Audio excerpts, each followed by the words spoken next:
I've been having an absolute fabulous time here. Many of you have chatted with me, and most of the presenters have, because I've been running around trying to sponge off of all of you. And I have to say that right now, on stage, I have a bit of a confession to make. I'm really pleased to be here. I'm really pleased to be here before you. But right now, my heart's not in it. My heart is right now, with the time difference, it's 3 hours, 3 hours earlier, mid-afternoon in Vancouver, a very special group of 30 kids crossing the stage at the Chan Center in UBC, receiving a graduation diploma. And I have to tell you, I am so proud of them. And you could just picture the scene. They're in their robes, they're crossing the stage. They have, their parents, their siblings, all the other kids in the school, their favorite teachers, etc. And it burns me up that I can't be there, because I worked with these kids over the past 3 years, and I'm so proud of them, and hopefully they'll know at least I'm thinking of them today. And actually, more than thinking about them, I'm going to talk about them. They're at that moment, that high school graduation, where suddenly you move between being a child to being an adult. Now, yes, there are lots of different moments that end up defining, what is a child, what is an adult, and everything like that. But if you had to point to one specific moment, this one is pretty key. You're no longer children.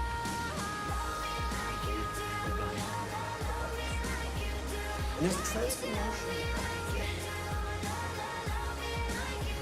A lot of it is Christ. There's one thing I'd like to talk about. It makes me think perhaps it's not so great. Because adults look at the world differently than children. Adults see things, interact with the world very differently from what children do. There's an openness, there's a sense of wonderness that children can have. Learning, it's all new to them. As adults, we become a little more cynical, so closed, but a little more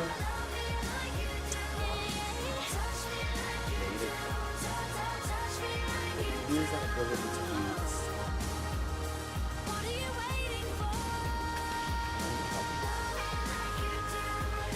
And the other thing that's happening as they're crossing the stage, is they're being told that they made it. They succeed. And I don't care how amazingly brilliant, and the amazingly brilliant people in this room here, how amazingly brilliant you were. Every student has their own set of challenges, whether they be academic or social or familial or, whatever. There are specific challenges every kid faces, and my job as a teacher is to try and respond to them. Not every kid is going to be good at everything. And the ones that are good at everything, there's something in there that's going to crack sooner or later. And there's this danger of missing out as a teacher on some need of a child. I have a little confession to make. I have a slight learning disability. And it's not one that any teacher ever told me about. It was never addressed. It was never responded to. And I only discovered it while I was doing a Bachelor of Education. We were going through the different possibilities of learning disabilities. And all of a sudden I realized, holy smokes, that's me. It's not a big one, but it's definitely me. I am dyslexic. What that means is I have an inability to handle small numbers and little calculations, those easy things that people do so well. Okay, 13 plus 14. 7. Under pressure, it's even worse. So if I pick up numbers and try to do it, I have a hard time. It means I can't remember telephone numbers. However, once we got through elementary school and into high school, where everyone supposedly knew their times tables, which I still have difficulty with, and you're no longer called to do simple math, I got better. In grade school, in grade 6, I remember we had this teacher who gave me drills, who gave all of us drills, very simple ones. Just stand at the front of the board, say, mental math, 2 plus 3, 2, 4 plus 2. How many people followed that? Okay? How many people could have followed that if they tried? I mean, and she'd slow down a bit, I would consistently get 0 out of 0 every single day on all 5 questions she'd ask. I'd get lost 2 or 3 days. You know what? I learned to work with it.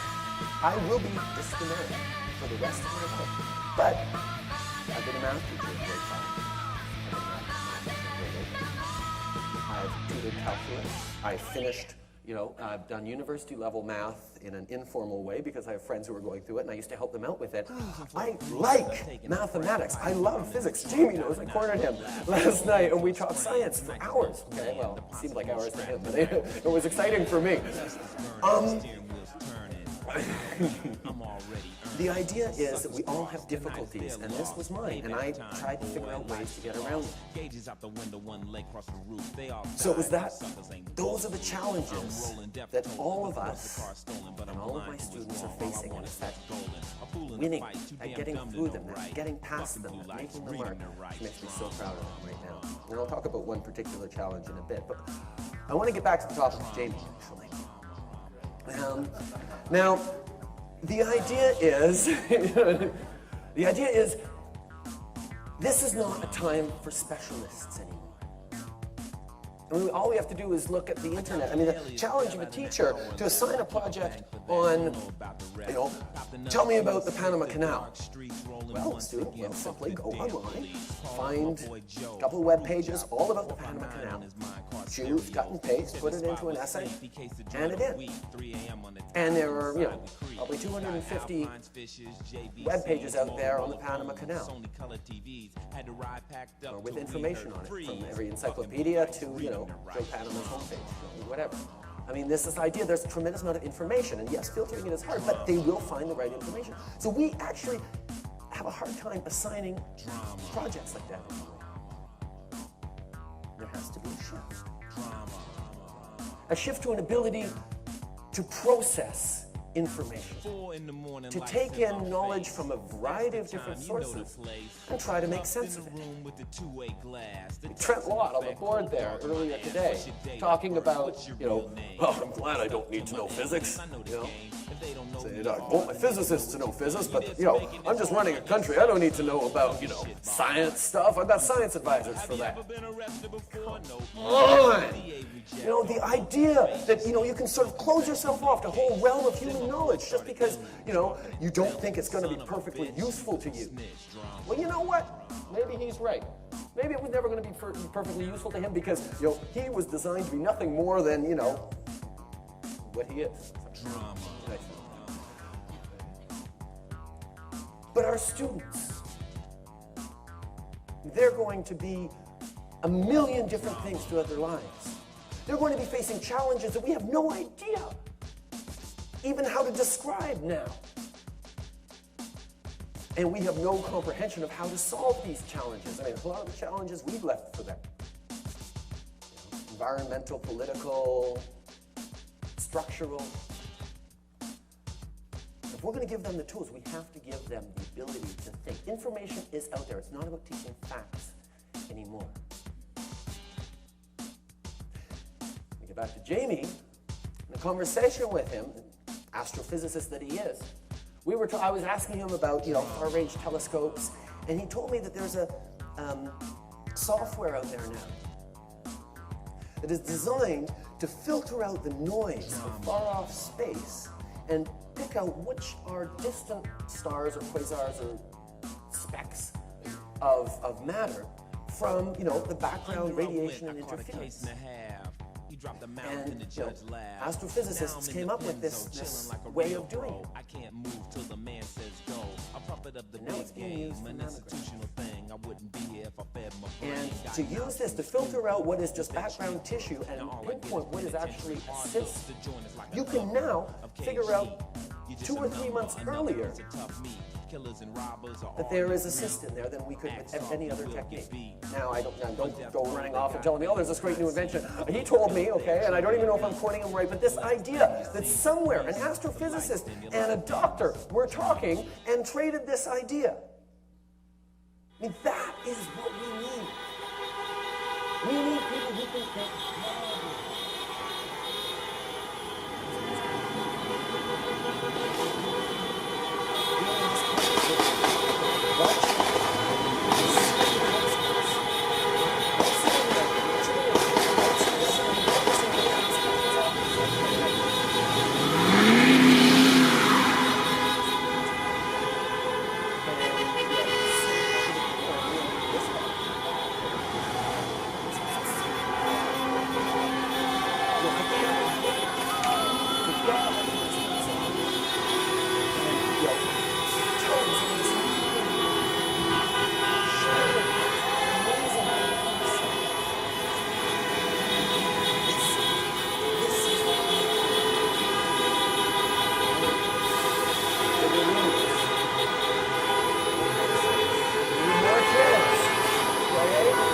This is a wonderful story.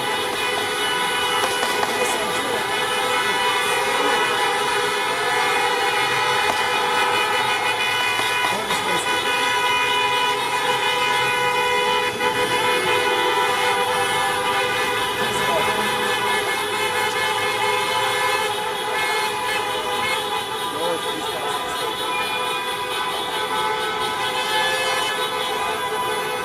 We work really hard to tell a lot of things.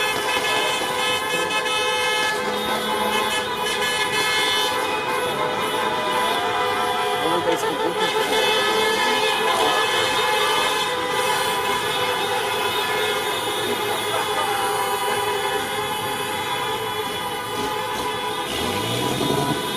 won't deal with it.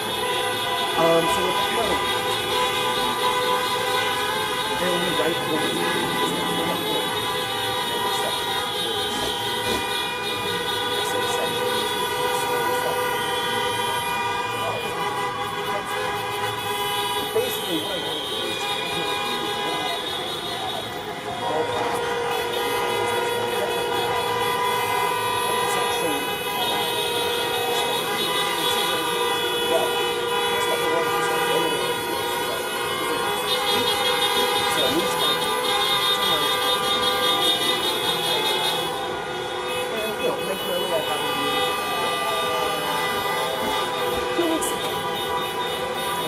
sit down, we're looking over all the results of this